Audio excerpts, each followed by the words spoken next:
우리가 아는 것처럼 지난주 태풍 흰남노가 우리 한반도를 핥히고 지나갔죠. 우리 서울과 수도권은 크게 영향을 받지 않았는데 저 제주도와 부산, 울산, 포항 지역에 엄청난 심각한 피해를 입었습니다.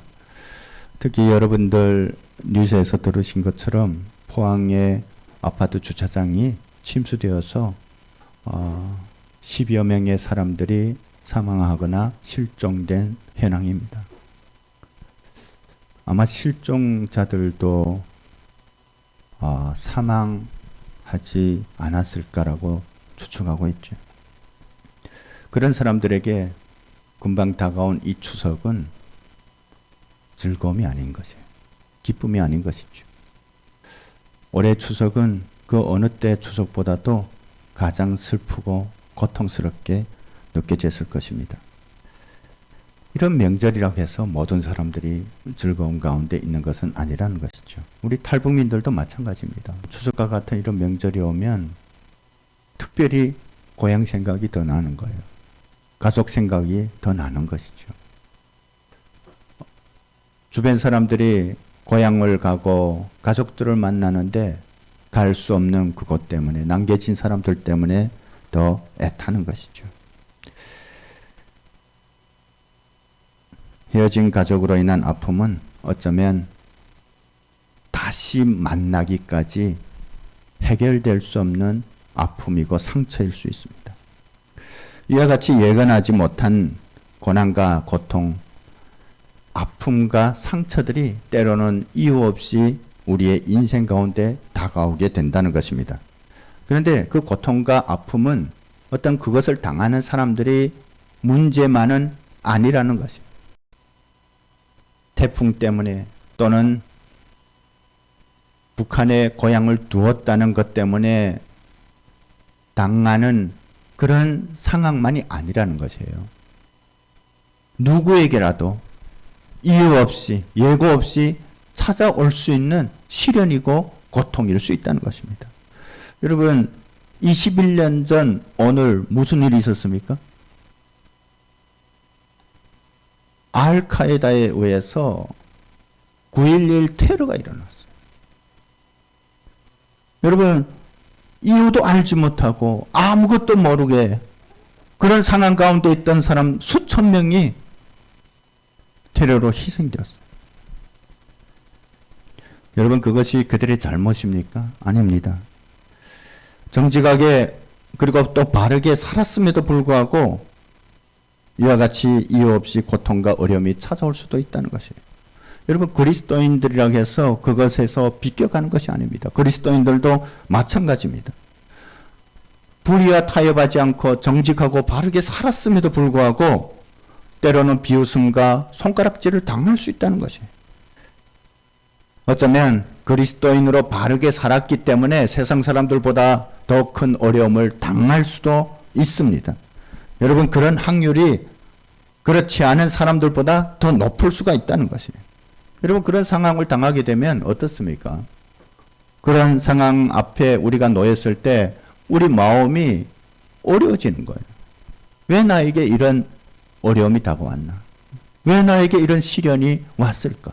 하나님께서 왜 이것을 나에게 허락하셨을까? 그리고 이런 상황 가운데서 하나님께서 왜 나를 도와주시지 않는 것일까? 그런 질문과 소원함들을 가지게 되는 것입니다. 그럴 수밖에 없는 것이 아무런 이유 없이 그런 고난과 시련을 당하기 때문입니다. 그런데요, 우리가 알아야 될 것은 그럴 수밖에 없는 것이 이 시대적인 상황 때문이라는 것이에요. 이 시대적인 구조 때문이라는 것이에요. 여러분, 하나님이 없는 세상은 죄악으로 가득 차 있어요. 어둡습니다. 이 죄악으로 인해서 이 세상적인 구조가 그렇게 돼 있다는 것이에요. 여러분, 우리가 살고 있는 세상은 여전히 불안하고 어둡습니다. 오늘 우리가 나누게 될 말씀의 배경에서만 그런 것이 아니라 그러한 상황이 오늘에도 계속되고 있다는 거예요. 사람들은 오랫동안 다툼도 없고 눈물도 없고 행복과 풍요로 가득 찬 그런 유토피아를 꿈꿔왔어요. 하지만 그것이 수천 년 지난 오늘까지도 이룰 수 없는 것이에요. 왜 그렇습니까? 우리 가운데 있는 죄의 문제가 해결되지 못하기 때문에 그렇습니다. 아무리 시대가 발전하고 환경이 바뀌어도 인간의 죄성은 변하지 않는다는 것입니다. 오히려 그것은 더욱 그 욕망으로 인해 그 정점으로 치달아 가기 때문에 더 악한 상황들이 다가온다는 것이에요. 여러분, 이것은 뭘 말합니까? 이것은 우리에게 종말이 반드시 다가옴을 일깨워 줍니다. 성경은 이미 그것에 대해서 오래전부터 우리에게 가르치고 있죠. 성경은 우리가 살고 있는 이 시대가 마지막 때, 마지막 시대라고 말씀하고 있습니다. 사람들이 꿈꾸는 그 유토피아가 이 땅에서 이루어질 수 없고 오히려 죄악으로 가득하고 하나님의 때가 차면 이 땅의 종말이 온다는 것이에요. 이 마지막 때가 다가갈수록 성경에서 말씀하고 있는 것은 사랑이 식어진다고 말하고 있어요. 여러분, 사랑이 식어지면 서로가 미워하게 됩니다. 다투게 됩니다. 그래서 세상이 더 혼란해지고 있는 것이에요. 이런 상황 가운데서 우리가 아무리 정직하고 바르게 산다 할지라도 여러분, 우리가 고난을 당할 수밖에 없다는 것입니다. 여러분, 그렇다고 해서 우리가 시대적인 흐름에 따라서 살아야 할까요? 그것은 그리스도인의 삶이 아닙니다. 하나님께서 우리에게 원하시는 그 뜻에 순종하며 살아야 합니다. 세상이 어떻게 바뀌고 어떻게 혼란 가운데 거하고 어떤 어둠 가운데 치달아 갈지라도 우리는 하나님의 뜻대로 살아야 한다는 것이에요. 여러분, 거기에 놀라운 비밀이 있습니다. 세상이 아무리 어둡고 혼돈하고 고통스럽지만 하나님 안에 거할 때, 주님의 뜻에 순종할 때 이 어둡고 혼란한 세상 가운데서도 세상이 알 수 없는 하나님의 기쁨과 평안이 우리에게 임하게 된다는 것이에요. 그것이 바로 오늘 우리가 나누게 될 이 시편 4편 말씀의 핵심입니다. 시편 4편 말씀은 우리에게 그것에 대해서 교훈하고 있죠. 이 시편 4편은 다윗이 지은 시입니다. 이 말씀의 배경을 볼 때 다윗이 어떤 평안한 상황이 아니에요. 어떤 어려운 일 가운데 있음을 우리가 짐작할 수가 있습니다. 대적들로부터 모함을 당하고 공격을 당하는 그런 상황에 놓여 있음을 우리가 알 수가 있습니다. 이 말씀을 보면 그의 대적들은 자신들의 헛된 야망을 이루기 위해서 다윗을 조롱하고 비난하고 협박하고 있었던 것입니다. 2절 말씀에 인생들아 어느 때까지 나의 영광을 바꾸어 욕되게 하며 헛된 일을 좋아하고 거짓을 구하려는가. 이렇게 다윗이 호소하고 있는 것을 볼 수가 있어요. 이것을 볼 때 그들은 하나님의 백성을 조롱하고 무너뜨림으로써 자기들의 욕망을 이루려고 한다는 것이에요. 그리고 자기들이 옳다고 지금 소리소리 외치는 것이에요. 여러분, 만일 우리가 이런 상황에 놓여 있다면 우리는 어떻게 대처하겠습니까? 아마 너무 억울해가지고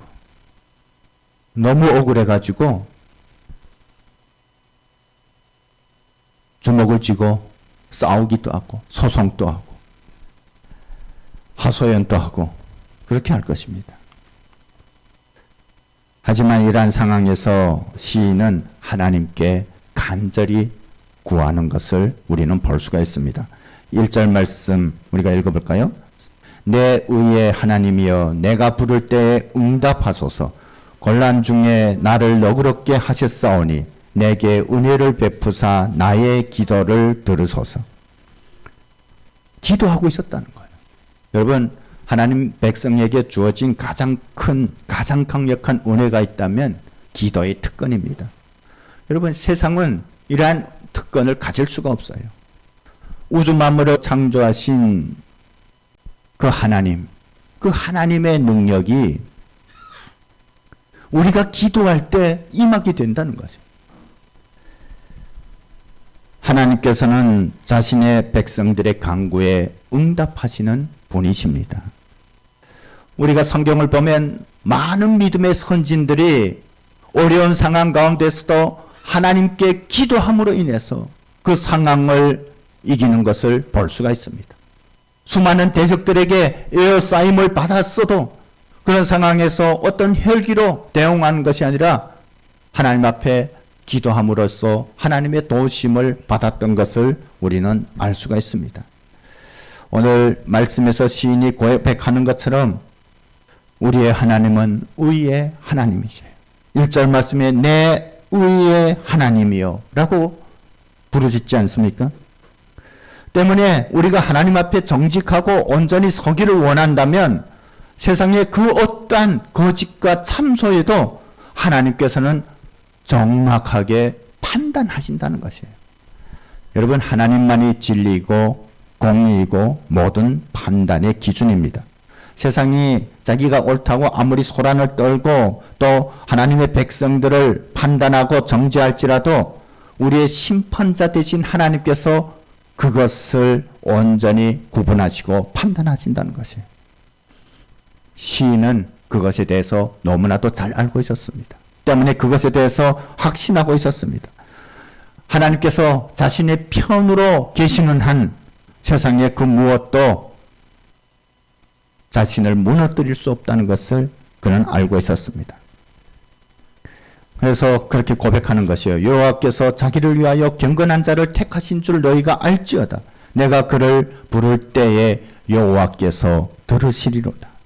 여러분, 이것이 세상에서 우리가 고난을 당할 때, 시련을 당할 때 하나님의 백성들의 대처법이라고 할 수가 있습니다. 여러분, 우리가 싸우는 것은 혈과 육의 싸움이 아니에요. 통치자들과 권세들과 이 어둠의 세상 주관자들 그리고 하늘에 있는 악한 영들과 상대해서 싸우는 싸움입니다. 때문에 우리는 하나님의 전신갑주를 입어야 하는 것입니다. 하나님 앞에 우리가 온전하고 정직하고 바르게 살았음에도 불구하고 우리에게 시련이 온다면, 고난이 온다면 우리는 하나님 앞에 더욱 구할 수 있어야 한다는 것이에요. 그럴 때 하나님께서 들으시고 응답하신다는 것입니다. 여러분, 세상이 그것을 요구한다고 해서, 세상의 어떤 흐름이 그것이라고 해서 우리가 그것에 무릎을 꿇고 따라가는 것은 멸망의 길이에요. 그럴 때일수록 우리는 주님 앞에 잠잠히 구할 수 있어야 합니다. 또는 간절히 구할 수가 있어야 합니다. 오히려 그럴 때일수록 우리가 하나님께 예배 드릴 수가 있어야 해요. 4절 말씀, 너희는 떨며 범죄하지 말지어다. 자리에 누워 심중에 말하고 잠잠할지어다. 5절, 의의 제사를 드리고 여호와를 의지할지어다.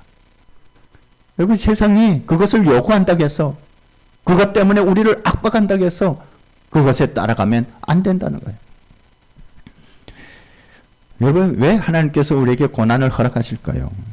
왜 우리가 하나님의 뜻대로 순종하고 주님 앞에 정직하고 온전히 행하려고 하는데 고난을 당하게 될까요? 여러분, 고난은 우리에게 많은 유익을 주기 때문입니다. 세상은 그 고난을 통해서 우리를 무너뜨리려고 하지만 우리가 주님 안에 거하면, 주님을 의지하면 하나님께서는 그 고난을 통해서 우리를 새롭게 한다는 거예요.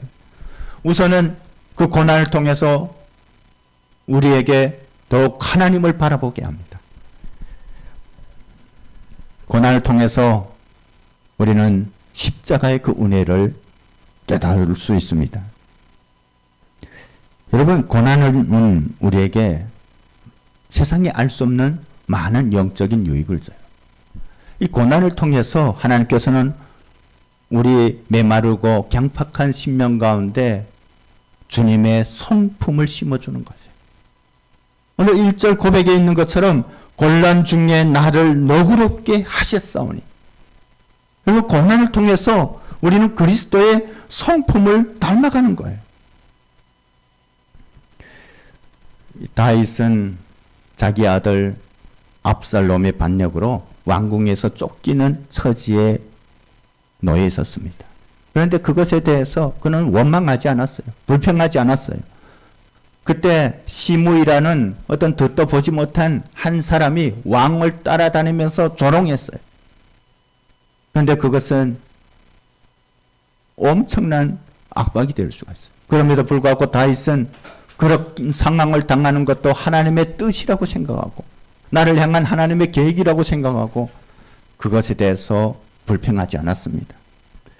왜냐하면 자기가 당하는 그 고난이 분명히 나를 새롭게 하기 위한 하나님의 계획 가운데 이루어지는 것이라고 믿었기 때문입니다.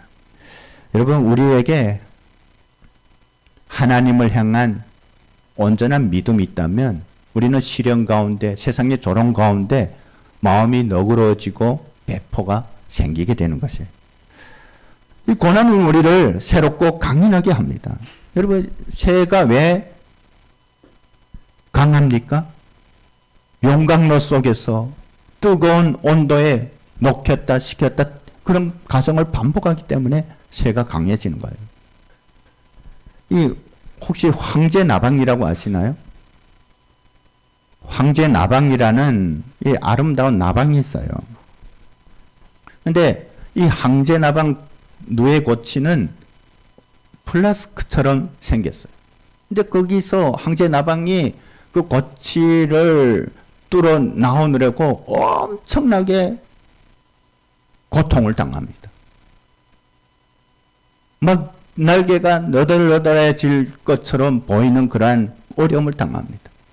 그런데 그러한 고통을 통해서 이 황제 나방의 날개가 강해진다는 거예요.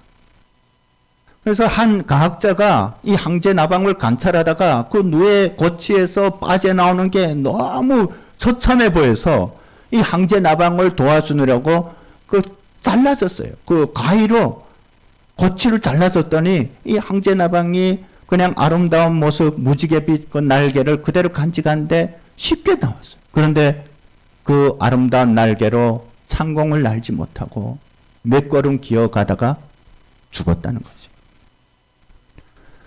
그 시련을 통해서 이 나방이 강하게 되는 거죠. 창공을 날 수 있는 것입니다.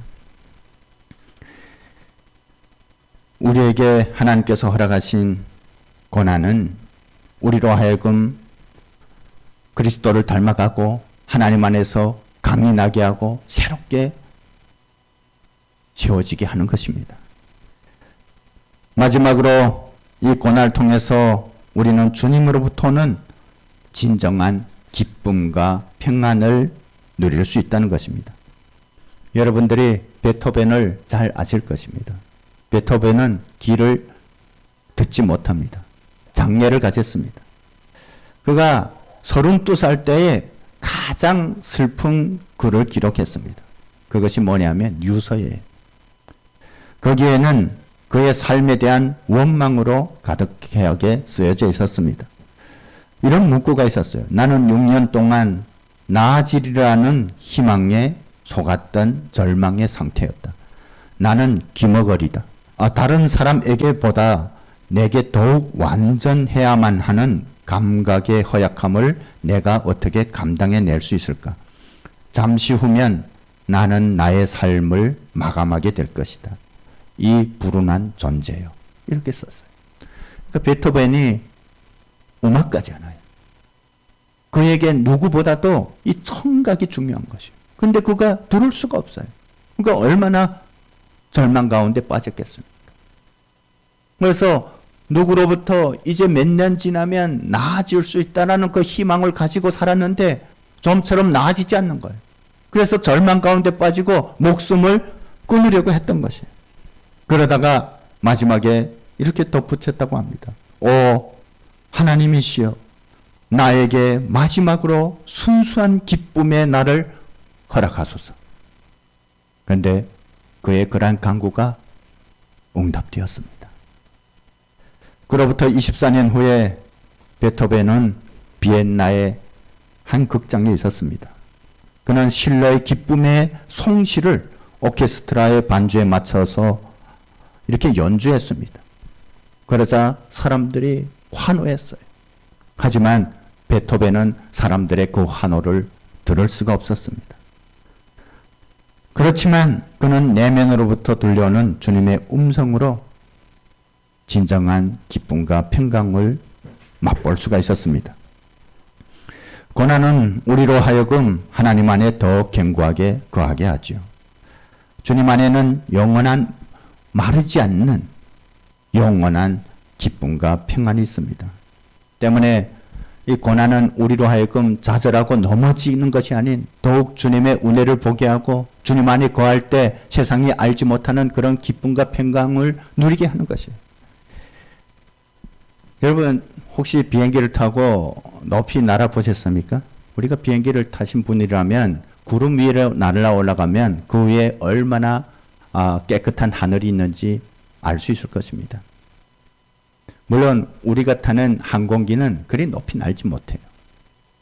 그러나 지금 과학이 발전해서 이 우주인들이 더 높이 날아 올라가게 됩니다. 최근 미국에서 그런 상품들이 나왔죠. 돈 많은 사람들이 잠깐 동안 우주 체험을 하는 그런 상품들이에요. 그런데 그 우주에 올라가면 그렇게 고요하다는 것이. 거기에는 아무런 먼지도 없어요. 아무런 이물질도 없어요. 창창한 하늘과 햇빛을 볼 수가 있습니다. 스위스 물리학자 아우구스트 피카르라는 사람이 이 성층권에 올라갔던 것을 내셔널 지오그래픽에 기자했습니다. 그는 이렇게 말했어요. 성층권은 기온이 거의 일정한 대기권을 말한다. 거기에는 태양이 빛나고 우리의 시야를 방해하는 지상의 먼지 입자도 없다. 성층권은 미쳐 날뛰는 폭풍우와도 멀리 떨어져 있다. 오직 조용함만이 영원히 계속되는 곳임을 실감할 수 있었다. 여러분 자연에도 성층권이 있는 것처럼 우리의 신명에도 성층권이 있다는 것입니다. 그것은 바로 예수 그리스도 안에 거할 때 우리가 경험하는 것입니다. 하나님 안에 진정한 영적인 성층권이 있어요. 세상이 소용돌이치고 여러분 이번 태풍 흰남노가 왔을 때 그 우주에서 찍은 사진을 봤죠.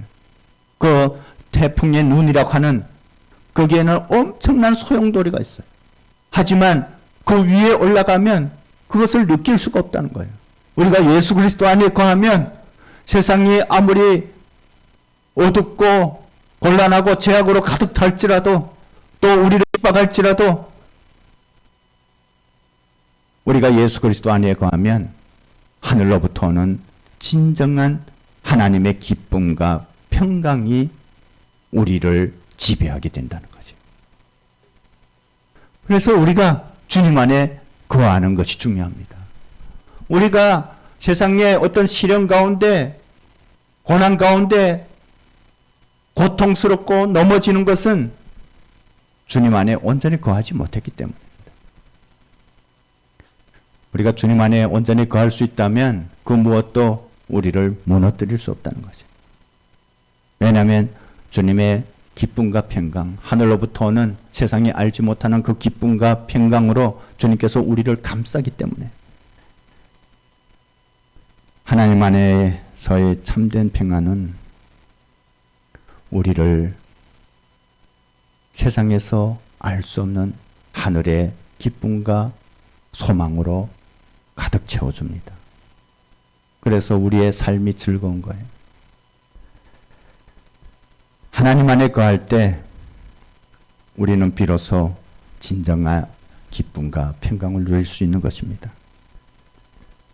민수기 6장 25절 26절 우리가 잘 알고 있는 말씀입니다. 여호와는 그 얼굴로 내게 비치사 은혜 베풀기를 원하며 여호와는 그 얼굴을 내게로 행하여 드사 평강 주시기를 원하노라. 우리가 주님 안에 거한다면 하나님께서는 언제든지 우리에게 하늘로부터 오는 기쁨과 평강을 내려주시기를 원하시는 분이시라는 것이죠.